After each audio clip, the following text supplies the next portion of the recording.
babu en fasulun 10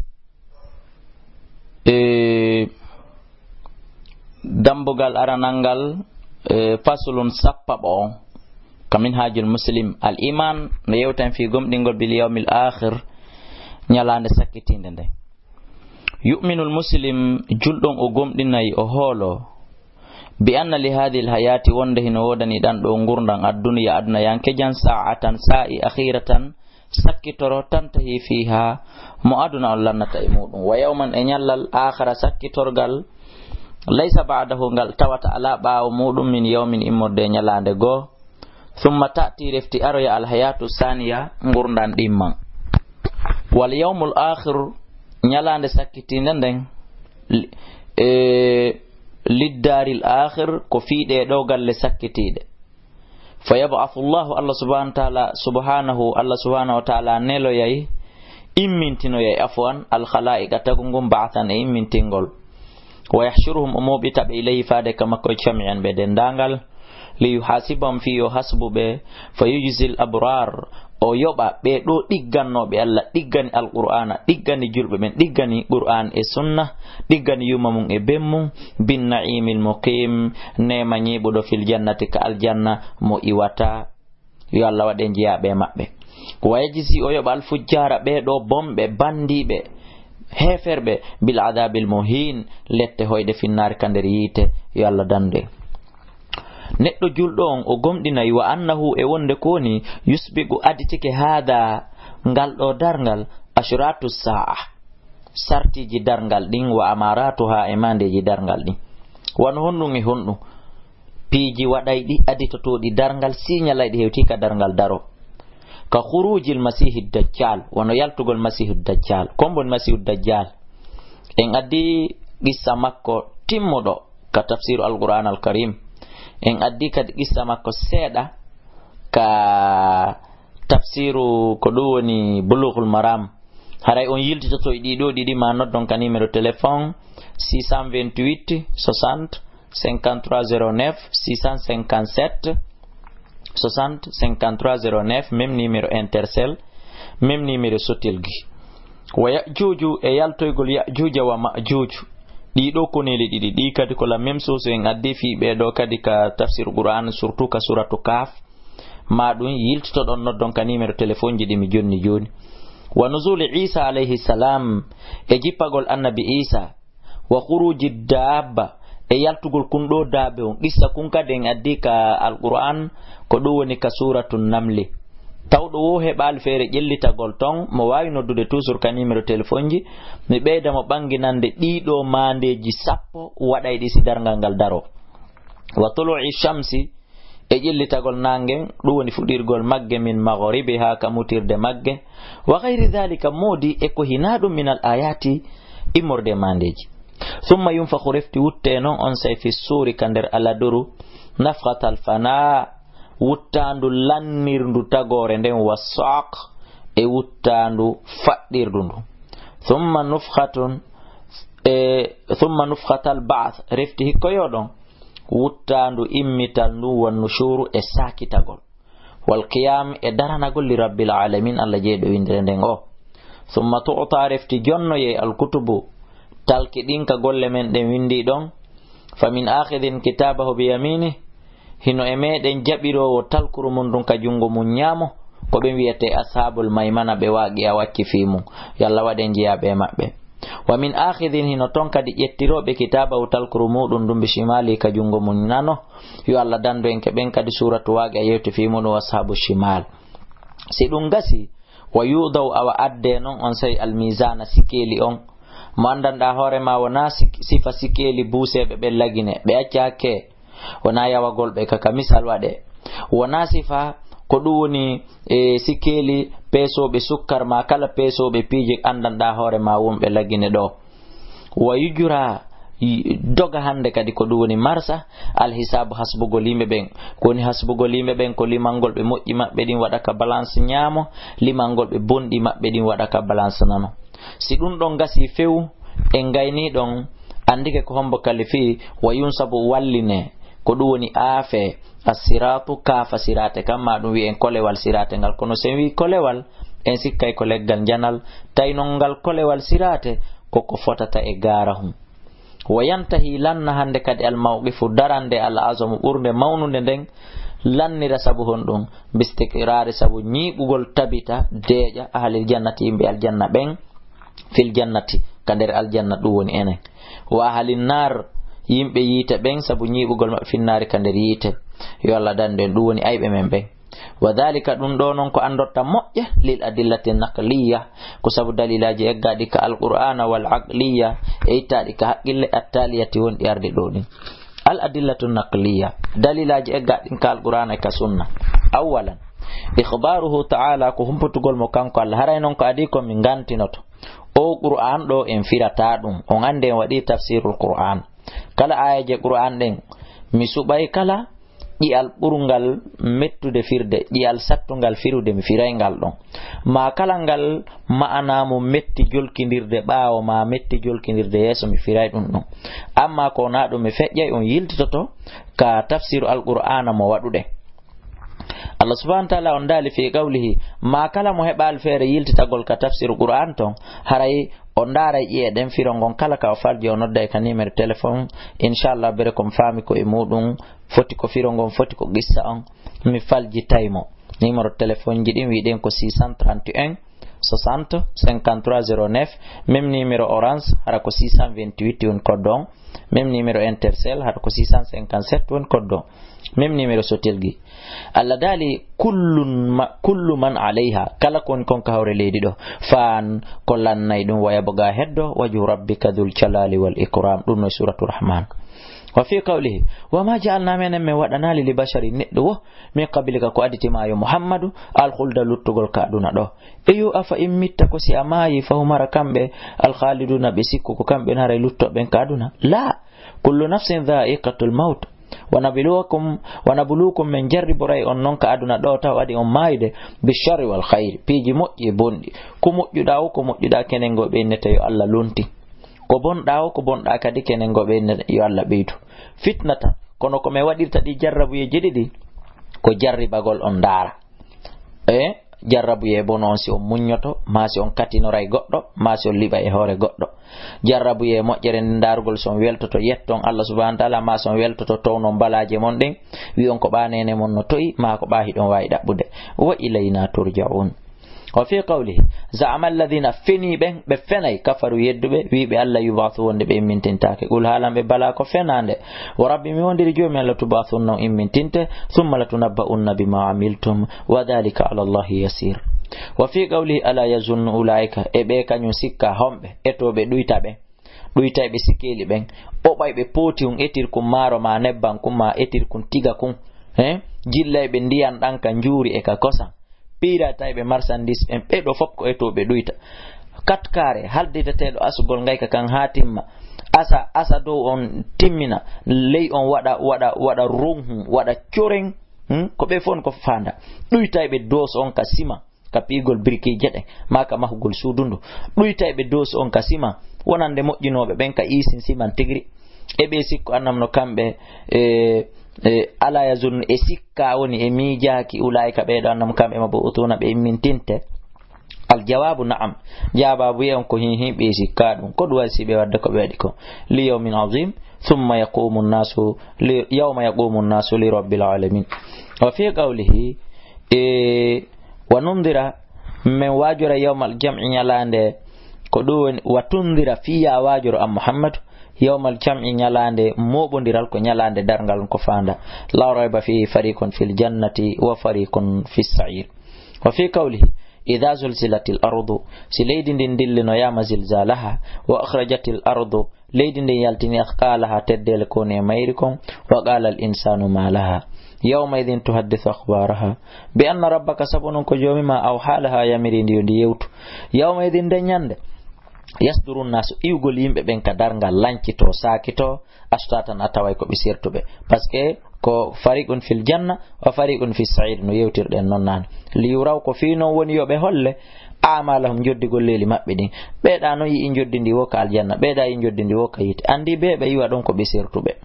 فمن يعمل مثقال ذرة خيرا يره ومن يعمل مثقال ذرة شرا يره وفي قوله لا إله إلا هو ender kongol on mo tawata ala reweteɗo siwona kanko hal yanzurun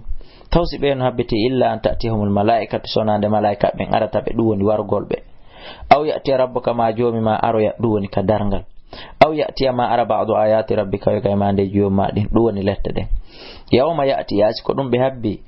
ñande ari ba'du ayati rabbika yoga e mande jom maɗa ɗin la yanfa'u nafata nafsan wonki imanu ha gomɗinal makke ko gomɗinta nden ñande lam takun sikilata ki amana tiki gomɗinno min qabil aw kasabat ma ki faggiti fi imaniha khayran wa fi qawli jalla jalalu wa idha waqa'a alqawlu si kongol lettengol yali yani alayhim e hoore mabɓe he kongol darngal ngol yani e hoore mabɓe akhrajna lahum e yaltinanayɓe dabbatun dabihum min al ardi ka leydi tukallimuhum kun yewtaɓe kun jinda hakkude tagore nde fo ko kun wiwɗen nanen no jeeya e mandeji darngal ɗin kun jinda kan kullu mummunten kun Allah waɗata kun wawa wolde annan nasa kanu bi ayatina la yuqinun kon yoɓe yimɓe laatike e mandeji amen ɗi ɓe ala gomɗinde ɓe ala hoolade gomɗine kun wowla ɗum wa fi qawlihi ariya dalal makko hatta idha futata hasi udde to yama yajuju wa majuju ɗi koneli ɗiɗi kadi en yewtino fi majjinanen wahum ɓeɗo min kulli hadabin e kala nokkure yansilun ɓe hewtay ɗon ko wiyete hadab ko nokkure towtude kala fello kala tinti hum ko peemi wo ko ŋaɗi wo ko ɓowri wo ɓe hewtay ɗon e waqtarabal wa'dul haqqu fodore gongare nden ɓattike fa idha hiya atawa yo kayre shakhisatun kone purtinande absarul ladina gita ben kafaru yedduɓe wa fi qawlihi ta'ala walamma duriba tumande waɗano ibnu maryama ɓiɗɗo maryama o mathalan mithal ko ɗum woni nene ɓawo baba tawale kadi wona fattu wa idha qawmuka taw yo yimɓe maɗa ɓe min he makko yasidduna hiɓe ɗurno misal ngal ɓe jaɓa ɓe gomɗina wa qalu hiɓe inna a alihatuna khayrun amhu ma darabuhu laka ɓe waɗira nalima ɗi misaluji ɗo illa jadalan siwona wenjugol bal skoni hum kamɓe qawmun ko ɓe yimɓe khasimuna yeddondirteɓe wenjoɓe in huwa isa wonal illa abdun siwona jiyaɗo anamna alayhi wa ja'alnahu mathalan li bani israil walaw nasha'u simeɗe yiɗno la ja'alna me waɗayno minkum e moɗon malaikatan malaikaɓe fil ardi ka leydi yakhlufuna ɓe no lontodira wa innahu no fi isa la ilmun ko gandal andirɗum mande lissaati fi dargal ngal fala tamtarunna ande wata sikkito biha e fi dargal ngal wa qawli subhana wa nufiqa utte fi sur fa sa'iqa fadde man fi samawati wa man fil ard illa man sha Allah sona ben be Allah yidi no jeeya be Allah yidi ben tata fadde ta kedon annaba ben enela ben e waliya e makko ben e yanbe sahid ben inshallah e min Abdoullaye Kalla do jangude do e onon wombe la jentade ben sabu yurmende makko wona sabu golle men moƴƴe den e mara golle moƴƴe ha ton sabu yurmende makko den e sabu anneji men nin e sabu kel wonɗen wawɗen wakkilade kel wonɗen wakkilade ɗo o waɗa wiya en jeeyaɓe maɓɓe inchallah konto wonɗen نعم فسيغا فدت من في السماوات ومن في الارض الا من شاء الله ثم نفخ رفتي وتتي فيه اندر مايرو تيغري اخرى وتانغو go فاذا هم اتويو كامبه قيام هبه داري ينظرون هبه دارا واشرقت الارض ليدين دين جلبني بنور ربها ووضع الكتاب تلكدين ادي وجيء ادي بالنبيين والشهداء في يوندون ويرا be ادي ko bay ko be seedi toto waqudiya nyaawe waqudiya nyaawe baynahum hakkunde maɓɓe kamɓe tagore nden bil haqq wom kamɓe la zulamuna ɓe toñatake ɗon nden ñande wona sifa justice ji wowaɗi ñawireɗi ɗin ka aduna wa wuffiyat yoɓe kullu nafsin kala wonki ma amilat koki golli kon wa huwa ko kanko Allah alama ɓuri andude bima yafaluna ko ɓe gollude kon wa fi qawli azza wa jal wa nada'u al mawazina min waɗa pesirɗe ɗe القسط نندري ليوم القيامة فلا تظلم نفس شيئا وإن كان مثقال حبة من خردل إمر دي خردل هاي صفتي أير أبر إمر دي خردل أتينا بها وكفى بنا حاسبين وفي قوله سبحانه فإذا نفخ في الصور نفخة واحدة o humilatil ardu leydi ndi rondodira wal jibala e pelle ɗen fof fa dukkata ɗi muncodira dakkata muncodira nde wahida fa yawma idin waqa'atil waqi'a wan shaqqati sama asama on seko fa hiya yawma idin wahiya hara ko luuɗo wal malaku malaika ɓen ala arjaiha kaseraji asama wa yahmilu tawi ɓe rondi arsha rabbika hino rondi tawa hino rondi arsi jomi maɗa kin fawgam sengo dow maɓɓe kamɓe malaikaɓe ɓen yawmadin nde ñande thamaniyatun ɓe jeetato nona ko malaikaɓe jeetato nona ko saffeji malaika jeetati nona ko noneji malaika jeetati yawmadin nde ñande towraduna on weɓitete on foppo on présentoto la takfa suuɗota komin koye moɗon khafiyatan tun suuɗotoɗo fa amma man uti amma jonitiro yaaɗo kitabahu biyaminihi fa yaqulu ha muqra'u jaɓeɗo jangon kitabiyatal qur'an ɗum sabu inni min zonantu mi tanjinike mi felliti anni min mulaƙin mi hawri hisabi ay hasbore an duwande nden ɗaɓɓande yelande yettande fa waray oɗo fi shatir radiyatin fi jannatin aliya ɓutufa dimɗe aljanna daniyatun no ɓattodiri ɓe innane kulu washrabu hani an bima aslaftum sabu konko feƴƴinno ɗon fil ayyamil khaliyati e ñalɗi feƴƴudi wa amma man utiya kitabahu bishimali wa yaqulu ya laytani lam uta kitabiya min haysi mi hettano tal qur'an ndu wona golle an ɗen majju walam adri sabu mi famali ma hisabiya kon ndu woni hasbore an nden ya laytaha e jallo ndu tal qur'an kana tara ndu latino alqadiyata majju ndu hara wona min golle an ɗen yitaka few ko ɗum ɓuran nola joni noon musidɓe julɓe taske ɗon moƴƴa goɗɗo e moɗo yaha Europe ma Amérique ma Angola to ɓay ko ɗiɗo nokkeli tati anduɗen no dogede yahe ɗaɓɓoye o yaw ɗaɓɓoya tom duuɓi temedere o arta ha ka aéroport lagine o jippo e hoore jang o jonne golle makko ɗen ma jurdi golle makko ɗen o inna ono hanno ɗum perda hanno ɗum majja ton hara mi hettade ɗum ka leydi amen en andi ɗum ɗo wona ko yelaka en andi ɗe golle ɗo wona yelade yetta si wona ɗum hay si tawi woni o ardi e 1 million de dollar goɗɗo yettike mo ka aéroport lagine inni a yejjutuno toon $100 goto hino moɗo o jaɓiraymo juuɗe koyɗe o welto si tawi noon o darike inni golle ɗen fo muɗum haysi ɗum perduno haysi hettaka holli on golle ɗen ko ukkayɗe mo musidɓe julɓe bandiraɓe rewɓe musidɓe am worɓe suɓen ko huwen suɓen ko wowlen vérifiyen saten darten konguɗi men ɗi golleli men ɗin moƴƴintinen ɗi fewdo ka moƴƴintinotoɗo ko ɗum woni fa hasibu anfusakum min qabli an tuhasabu o innama akuna nafali donki anni e maliya jawdi andin halaka halkike perdi anni e sultaniya dole andin Allah dalana malaika khuduhu fa khulluhu nangemo ceenomo thumma aljahima salluhu refti kandiri yite jahannama naado tommo thumma fi silsilatin refti jolkiromo jolokoje daru haade tata sogone majji on ka jundi sabu o nadiraan ko sogone capanɗe jeego sab'una sogone capanɗe jeeɗiɗi hara kadi o naasi fa sogonoyi Abdoullaye Kalla e nandi tayɓe e makko faslukuhu naadonmo e ɗen colokoje sabu on innahu ko ɓay kanko kana o laati ka aduna hari la yuminu billahi alazim wala yahuddu haɓɓitaki kadi ala ta'amil miskin e ñammingol miskin sa woni miskin ko haajuma kamɓe ɓe inna ɓe ñammbintamo Allah weelini wa fi qawlihi ta'ala fa rabbika mi wondiri joma lanahshurannahum washayatina thumma la nuhdirannahum refti men tawnayɓe ko ɗoni men ɓannayɓe hawla jahannama takkoyte jahannama jithiyan hara ko ɓe jikkiɓe thumma lananzi'anna refti men sortay min kulli shi'atin immorde kala fedde mi mana groupe wujjoɓe groupe jinoɓe groupe yaroɓe beere ɓen ayyum ko hombo e maɓɓe ashaddu ɓurno tiiɗude ɓurno mawnude ala rahman e dow Allah itiyan ko ɗum woni e tonitanagol mo bewal ngol mo Allah subay groupe kala ɓurɓe yeddude ɓen hara ko ɓen ɗon ada ferede ka yiite ɓe e hedditiɓe adde noon fere e hoore maɓɓe kon ɗum watta objectif si ɓurɓe yeddude ɓen yo ade waɗede ley ko ɓayite jahannama kono nge luggiri wo kono nambaraji ɗin wodiri kono towira o kono afiya hunkon heɓori wano woniri ka aljanna kono towira o nemaji ɗin ɗuɗiri kono jolira o kono nemaji ɗin haɗayi woni ko ɗumannori innetake ɗon no mankiri nemaji aljanna mankatako ko timmuɗum tis Allah dali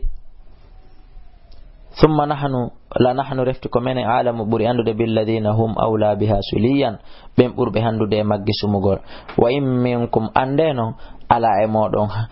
hay goto illa waridu ha sona jola yite nder yite jahannama bonɗo e moƴƴo en foppu meɗen ɗum no hani en hulɓinde no hani en mapinde sen fo en wiyama en okkoto yite jahannama ɗo ya andu a okkoyto tawa an wula ma a lumboye hiɗa foti anude goɗɗo duwaka jalde welto inna ɓerndi am waɗi ke mi woni satisfait si wona tuma o lumbisirade kana ala rabbika ɗum laatike ka jomma hatman ko fiyake magdiyan ñawaɗe thumma nunajji alladina takaw wa nadharu zalimina fiha jithiyan si ɗum feƴƴi ikhbaruhu sallallahu alaihi wasallam humpitanɗe makko kanko ne laaɗo bi mana ko itta kon ka sunna fi qawlihi e nder daalol makko e afwan e nder maako makko la taqumu sa'ata dangal ngal darotako hatta yamurra rajulu ha gorko feƴƴira bi qabri rajuli e qabru gorko go'o hakke sattende e tampireji ko wondi ka aduna fa yaqulu inna ya laytani e jallan kuntu hanno mi wonta makano place o bi mana har hanno ko min mayino no feƴƴirede ɗo nde mande dargal ɗo nde ɗo en yi'ali nde taw en yi'ali hay alama mayre on taw ko haɓɓitiɓe e wurugol tun taw yiwɗen yelotoɓe mayde ɗum ɗon nden ɗo mande en yi'iɗi buy kono nden ɗon no manki ta Allah tawnu ende wa fi qawlihi e nder da maako makko inna sa'ata no dargal ngal la takunu ngal laatotako hatta takuna ha laato 10 ayatin mandeji 10 ko ɗin kontunoɗen nane khasfun weñande nangue bil mashriqi hella fon nangue wa khasfun e weñande nangue bil maghribi wa khasfun e weñande nangue fi jaziratil arabi ka surire arabu ɓen ɗoni ka tumbere leydi arabu ɓe wa dajjal e dajjal en jangino fi on ɗon nane war rijalu e ko ɗum woni e worɓe ɓe wa dabbatul ardi e daabe hunkunka leydi wa yajuj wa majuj wa tulu'u shamsi e ƴellitorgol nangen min maghribiha herla ka hirnange magge wa narun e yiite takhruju kadi yaltoyay min qa'ratin immorde e dunkire immorde ogirde ka ndiyan ƴogete maka kan asete wiyete ogirde adna min qa'rati adni bi mana immorde ogirde nden adni turahilu nasa nge hirnda yimɓe ɓen aligol nge huɓita yimɓe ɓen ngen kadi yaltoye wa nuzulu isa bin maryam e jippagol annabi isa ɓiɗɗo nene maryam wa fi qawlihi e nder maako makko kanko ne laaɗo yahruju dajjal yaltoye fi ummati hakkunde mofti an ɗen fa yamkuthu o ñiiɓa 40 ko duuɓi kako lebbi kako balɗe kako jonte ko ne laaɗo sallallahu alaihi wasallam maako ɗon e Allah nelɗo mo yo maako ko kamɓe ɗiɗo andi e kala mo ɓe firani fa yab'athu Allahu on sa Allah subhanahu wa ta'ala on immintina afwan onela Isa annabi Isa bun Maryam ka anna o sikkay mo urwatun bun Mas'ud asikkay ko ni o wayri hakke ko nandi toyta e oɗo sabajo wiyete urwatu bun Mas'ud fa yatlubuhu o ɗaɓɓita mo fayulikahu ha o yi'amo o waramo ko annabi Isa woni ko warata masihu dajjal thumma yamkuthu an-nas refti yimɓe ɓen ñiiɓa 7 sinina duuɓi 7 laysa bayna ithnayni adawa tawa hakkunde yimɓe ɗiɗo yatangaygo e konnango foppu no weldi yurmodiri woni nene goto thumma yursilullahu refti Allah wurtoya rihan hendu baridatan ɓuundu min qibali sham ndu iwra hella sham ndu wifa fala yabqa ndu heddinta ala wajhil ardi ka hoore leydi ɗo man qablahu man qablihi ko ɗum woni on mo woni e nder ɓernde mum ko bi qalbihi wonata kono bi on no diwa min ka deftere anga man bi qalbihi ko ɗum ɗon selli kala on mo woni e nder ɓernde mum misqala dharratin yer abbe yarra min khairin immorde ko moƴƴi anni e moƴƴo aw iman ma iman ndu accata on tigi illa gabadatuhu sona ndu waraymo sona ndu tamaymo ndu hunnamo ndu regilamo gasa hatta law anna ahadakum haysi goɗɗo e mo tawi ko moƴƴo jogiiɗo iman dakhala o naatoyi fi kabidi jabal e nder reedu fello la dakhalatuhu kayru hendu ndundu naatayi alayhi e hoore makko hatta taqbidahu ko ɗum woni ha ndu tamamo ha ndu wona sabu o maaya fa yabqa heddo hande kadi ɗum ko yimɓe moƴƴuɓe he heddo hande kadi shiraru nasi yimɓe ɓurɓe bonde ɓe fi khiffati tayri hara ɓe mana valer maɓɓe hino hayfiri foygintinori ko ɗum woni wasondu wa halami siba ko ɗum woni e nder peɗali bonoje e buutoje hara ko ni ɓe wayri legoy la yarifuna ma'rufan ta kambe be anda ko moddi kon ko moddi sakko be huwa wala yankurun wala yunkiruna be anyata munkaran ko anyini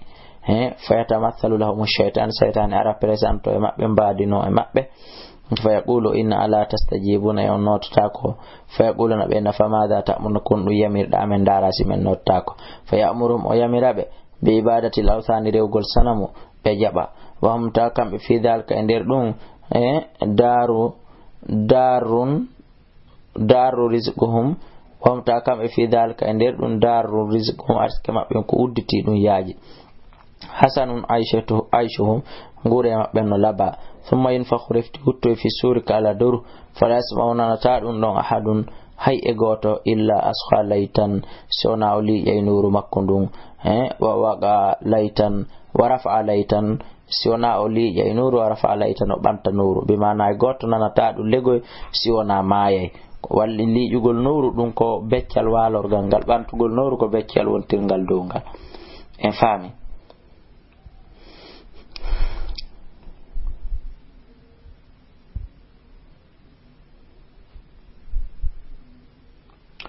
wa awwal man yasmahu adi adotodo non nande ko duwoni ndu tandu rajulun ko gorko yaluto mon tawata hino monna hawda iblihi takko ngelodi makko di himo kippi wadugol monde denno di kippora di nyama ko on adoto nande kala ne laada maki fayasaq ko duwoni o fadde wayasaqo fadde fayasaqo fadde wayasaqo fadde nasu yimbe tibben thumma yunzilu matara rifti kan ko Allah subhanahu wa ta'ala o saajino e kadi ndiyan ka annahu asikkai dan non atallu ko dan nyore ngati dai dan wabiliwil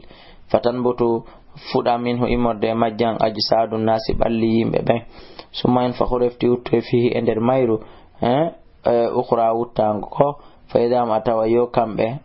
ko qiyamun ko be daribe yanzuruna hibe ndara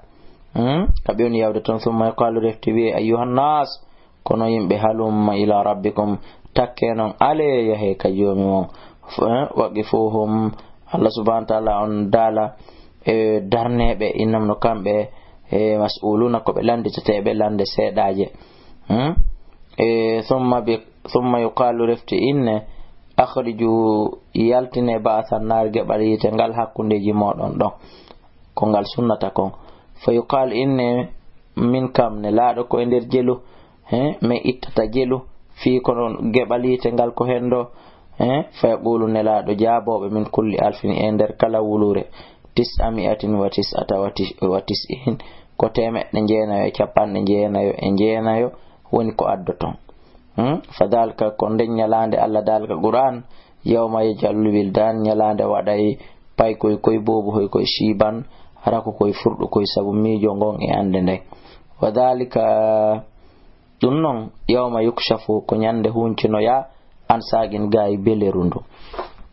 wa fi qawlihi hino arika de ma ko makkan ko nela sallallahu alaihi wasallam wonde la taqumu sa'atu dangal darotako illa ala shirari nasiona e do yimbe burbe jasude be wa fi qawlihi no are ma ko makko ma bayna nafkhatayn ala ma bayna nafkhatayn ande konkon hakkunde wuttanduji didi wuttando maygol e mitagol legoy arba'un ko capparnay wobbe ni ko balde wobbe ko lebbi wobbe ko duubi thumma yunzilu la rafti ala jippina ya nomina samaa'i takasama andiyan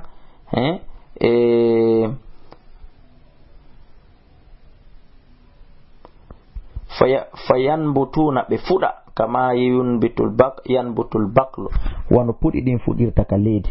walaysa min al insan taw alayna don shay'un hay hunde illa yubla sona diggino mun cike illa azman wahidan sona gi ungotu ta Allah kan koy mo ande ko honto kun waali nyande yani ko don tun o jettata o mu fuddito tagu won e hore kun do Allahu akbar Allah subhanahu wa ta'ala ko hakim wahidan goton wawa ko kun ajibu dhambi woni iwun wonkon kun kacceci wa minhu koy kun don jiwon wonkon kacceci rakkabul khalq won ko tagu ngon fop wadde dirte yawmal qiyam wa fi qawlihi wa huwa yaktubu arema ko nela de be khutubude be maki ayyuhan nas innakum ana mahshurun ko duwoni ko mobitetebe ko immintintebe awalegoy ila rabbikum naɓe ɗon ka jomon khufatan ko ɗum woni hara ko on wonɓe seppude uratan hara ko on holɓe ghurlan hara ko sunnina ɗon kon hino arti ala fame wa inna awwal al khalq ande ko adi e tagungum fop arande tagungum fop adatoɗo e tagungum fop yuksa holtino yeede ñande dargal Ibrahim ko sayidna Ibrahima khalilur rahman kon adato fop ɓornoyde cuñci ala fame wa innahu no kanko sayuja'u o ardoye bi rajulin e gorko min ummati o ala fame wa innahu kon sayuja'u aroye bi rijalin worɓe goo min ummati morde moftande fayukhadhu bihim ko ɗum woni ɓe jogete data shimal ko ɗum woni hella ka sengonano fa aqulu mi innoya Allah ya rabbi kayo joomi am ashabi ɓe ko sahabaɓe anni fa yaqulu Allah jaabo innaka Muhammadu la tadri andama ahdasu kunnum ɓe fuɗɗitino baada ka ɓawma reeno ɗen e bidi'a reeno ɗen e ko fuɗɗita waɗaka nder diina tawata hino sikka ko diina hara wona reeno ɗen e ɗum fi qawlihi la tazulu serata dirtata busata kadama abdin teppe ɗiɗi maccuɗo aligoye teppe ɗiɗi jiyaɗo yawmal qiyamati ñande dangal hatta yus'ala ha olande an arba'in fi piiji nayi ko woni ɗin an umurihi fi ngurdam makko ɗan fima afna konno ɗigginiri ɗan wan amale ga e golle makko ɗen ma amela be kon ɗum o golliri ɗe wan mali e ga e jawdi makko ndin min aynaktasaba konto ɗaɓɓindi ɓawo heɓindi wa fima an fagahu konto kadi o dépense ndi le jawdi ndin tun hino mari lande ɗiɗi wan jasadi e findu ɓandu makko fima abla konno ɗigginiri ndu wa fi qawli sallam hawdi ande wendu andun masiratu shaharin ko yaritendu lewru timmundu taw on tigi wawali taƴƴutude ndu ma o ndiyam mayron abyadu ko danejam minal laban e jeƴƴuɗan e kosan warahatun ko ɗum woni e uruɗan atebu urɗan urde minal misk immorde tiri misk wa kizanuhu ko ɗum woni ñeddu koye mayru on no ɗuuɗiri ka nujumi samayi wano yiruɗa nini asama on koode wonɗe ɗen ka asama ɗum non wasa a yalti fewndu ɗo nini ka wonɗe jangude tafsir on ɗo jemma on hino towi fewndu ɗo jemma luggi moƴƴa koode ɗen no yaltiti no yirta ni koode ɗen ɗo ma no gasa onon kadi leer ka wonɗon jentade ɗo ko jemma ko embere koode ɗen ko ɗum embere taasi o ñedduɗe ko wendu yariten ko andingol ma wona lellaydu man shariba minhu kala yarɗo e ndum wendu akhi la yazmau abadan o ɗon ɗatake adnare o ɗo waynodiri e ɗonka wa fi qawlihi li Aisha ariya mako maɓɓe ko ɓe makannene Aisha radiyallahu anha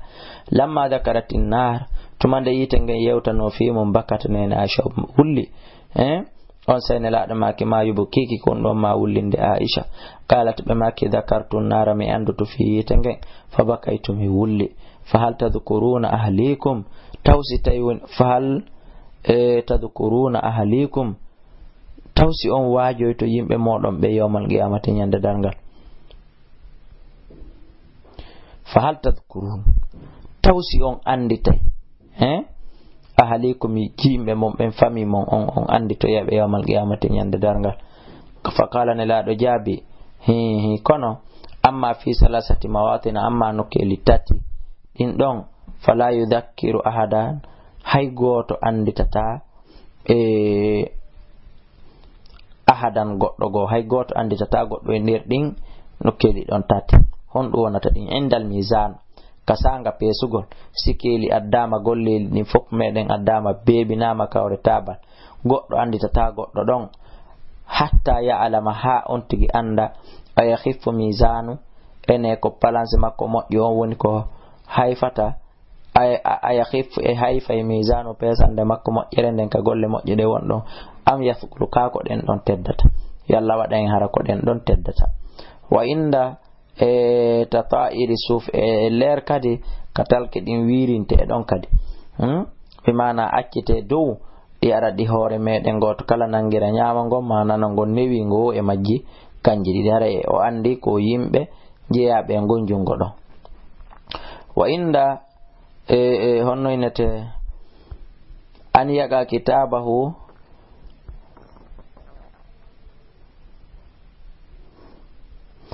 hatta yalama ha o anda aina yagaw kitabu konto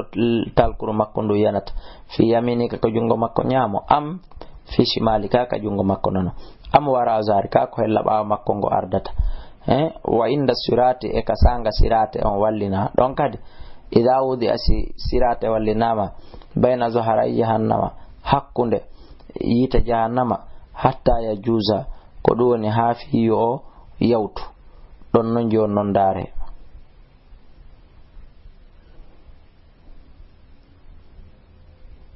وفي قوله لكل نبي ودن كلا نباجو دعوة دعاء قد دعاها قم دينو كلا نباجو دوريك ان دعاء توريك مو الله لأمتي في مفتما قدن لكل نبي ودن كلا نباجو دعوة دعاء قد دعاها قم ديمو دوران تدمو توران تومو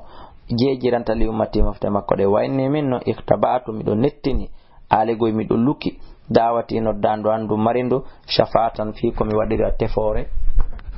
li ummati fi moftan den nyanda dargal ne laado kambe on kado mo be okkadum be tusal mo taw hebe marani emmo ko doni haka nyande dargal yalla ko roy endu wa fi qawlihi kanelaado maki nokko go kadi ana sayyidu waladi adama ndaron non ko mi woni horejo bi do adama wala fakhra wana manti wana awwalu man tushaqqaqu anhu al-ard komi wonata premier mo leydi ni seka no to du yawmal qiyamati nyande dargal mi yalta kabur wala fakhra kono wana manti wana komin awwalu shafin won arande e tefintedo yanantedo le goyo tefu wana komin awwalu shafin wonata arande tefowo wa awwal mushaffin komin kadi wonata arano e landotobe yande yo acce mi tefana ko du woni tuabe tefanede be wala fakhra wona no manti waliwaul hamd drapo yettare nden yettore nden darapo buttu bernde wele on legoy biyadi ka jonga on yawmal qiyamati nyande dargal wala fakhra wona non manti modi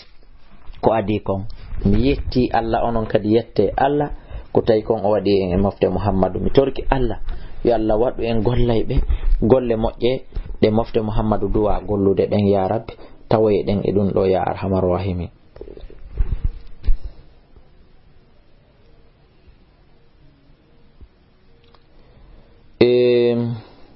man sa'ala al-jannata kala torotodo al-janna fi qawlika bima kala torotodo al-janna man sa'ala al-janna kala torido al-janna salasa marrati la bitati qalat al-jannatu al-janna inna allama ya Allah adkhilhu al-jannata nadi o al-janna o yidi lam ma pike fi an suni ke fi an tori kelan o ya Allah Allah tori ke manadu o al-janna Allah wada joni be torana den awa mi Abdoullaye Kalla e zurriya ngon e be ngure anden e yumma e bengan e onon be won be jentade don kadi e jurriya mo Allahumma adkhilna al-jannata Allahumma adkhilna al-jannata Allahumma adkhilna al-jannata bi rahmatika ya hayyu ya qayyum wa man istajara kala kadi dandini do moli nannadi modde tengel salasa marrati labi tati qalat nari tengen he Allah ma yalla jirhu dandi o nannari modde yite o hulilan o yi Allah o mapi ke fiyan Allah dando mo fi an Allah jabinay mido du'ana den don kadi mido molana den Allahumma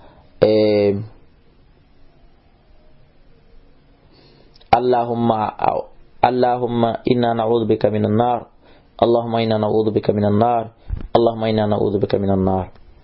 salisan tatabundu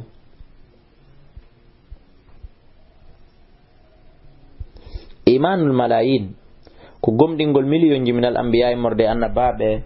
wal mursalina ene laabe wal ulama e jomirabe gande waswalina e mojjube min ibadillahi morde jiyabe Allah gomdingol be do fo bil yawmil akhir nyalande sakkitine den wa bi kulli ma warada fihi e kala kadi ko tawata hino joli e der mayre wa tasdiqum e gongingol mabbe dum al jazimu fibingol bihi e mudu al adillatu naqliya dalil yetta don ka haqqille aqliya awalan aranun dum salahu ko hisgol qudratillahi ko keldugol bawde Allah den dole Allah den li yadatil khalaqi fi ruttugol ngudo tagu bada fana im bawlandugol mabbe ido ko wadi i'adatum ruttugol ɓe ngol laysa to ɗum wonali bi asaba ko ɗum ɓuri mettude fi ko ɗum ɓuri sattude min khalqim ndi tagugol ɓe ngol ka moƴƴintingol e moƴƴingol ko moƴƴingol ngol ɓuri mettude fi wa ijadihim e wodi ngol ɓe ala gayri misalin ko alda e misal go sabiqin aditingal sakkona ko ɗon o ndaari o kopiyi o moƴƴini nde tagore saniyan ɗin mum ɗum laysa hunaka ala ka aduna ɗo ma yan fihi l aqlu konko haqqille riwata min sha'anil ba'th immorde fi fiyake immitagol wal jaza e joddi ami jotako ha tawata haqqille maɗen jonneta ton modi ɗum ɗo holla yonde ɗum gasata ko impossible tawi tun haqqille ɗen ko hisuɗe id ko waɗi alagol haqqille ɗen la yan fiɗe riwata illa ma kana si ona konko laati e min qibalil mustahil ko taw ɗum ko jeeya ɗum e hella hunde wonde impossible nde wawata wonde kon ɗum wonata hunde nde wawata wonde kajiti ma'diddain wano hawtodirgol kontorji ɗiɗi e hunde bonnayde e moƴƴinayde inna ɗen ɗo fof muɗum no hawtodirino ɗon a wilti ga inna qidain ma fottugol firtidirayɗi ɗiɗi ñaawi e bonnidirayɗi ɗiɗi toujours wano niwre e ndaygo wano yiite e ndiyam haw innugol ɗin ɗiɗi hino hawti wal ba'th immitangal non wal jazau e joddi yoɓoygol ngol laysa ɗum wonali min dhalika immorde ɗiɗo ɗiɗi fi shay'in hay e hunde e nder majji salisan tatabun ɗum hukmatuhu ñeñal makko ngal kanko Allah ta'ala az-zahiratu feeñungal ngal fi tasrifati e nder ferlisale makko ɗen fi makhluqati e nder tagoreji makko ɗi wal ibaratu e tasakuye e taskagol fi kulli mazharin e nder kala ko feeñi kon wa majalin e ko ɓangi kon min majalatil hayat immorde ɓanganduyeji gurdan ɗan wa mazahiriha e ko feeñi ko e mum tahilu ɗum ɗo fof hino salo wa majalin e wenjande min majalatil hayat immorde wenjandeji gurdan ɗan wa mazahiriha e ko feeñi ko e mum tahilu ɗum hino salo adama wujudil ba'th wasegol immitagol lil khalqi wonande tago ngu ba'da mawtin ɓawo mayde maɓɓe ne wa intihai e lannugol ajalil haya lajal gaddan ɗo gurdan al ula aranan wa jazaihim e yoɓegol maɓɓe ala amalim e dow golleli maɓɓe ɗi min khairin immorde ko moƴƴi wa sharrin e ko boni rabi anna e ɓun wujudul hayati dunya wodegol gurdan aduna ɗan wama fiha e ko woni e nder majja min na'imin immorde nemaji wa shaqa'in ko ɗum woni e malki wa shaqa'in e ko ɗum woni e njaran min na'imin immorde nema wa shaqa'in e malki seede shahidun ɗum hino seediti ala wujudi hayatin ukhra e wodegol gurdan go fi alamin akhara e nder aduna go tagore go yujadu tawata heɓoto fiha e nder on gurdan ɗon kañum minal adil immorde nunɗal wal khayri e moƴƴere wal kamal e timmal wa sa'adati e malore wa shiqa'i e ko ɗum